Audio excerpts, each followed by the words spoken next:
આગામી સમયમાં શિવજીની સવારીને લઈ સિટી પોલીસ સ્ટેશન ખાતે શાંતિ સમિતિની બેઠક યોજાઈ।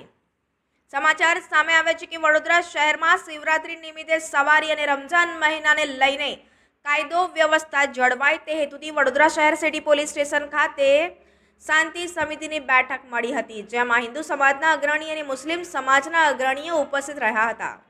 8 માર્ચ 2024ના રોજ રણમુકેશ્વર મહાદેવ મંદિર પ્રતાપનગર ખાતેથી શિવજી की સવારી નીકળનાર છે, જેને લઈને આ સામાજિક તત્વો દ્વારા નીકળનાર શિવજી की સવારીમાં ખરેલ ના પહોંચે તે માટે શાંતિ સમિતિની બેઠક મળી હતી અને આગામી સમયમાં રમજાન માસનો પ્રારંભ થવામાં છે।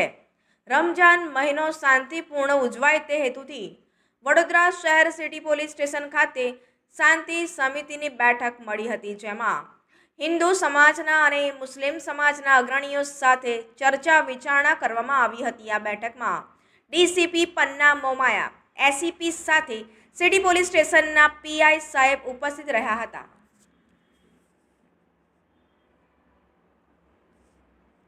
જે રીતે આપીએ છીએ એ રીતે આપણે આપતા રહીશું અને કોઈ પણ જાતનું આપણે એવું અપડેટ મળે તો આપણે જાણ કરવી, સાહેબે કીધું એ માટે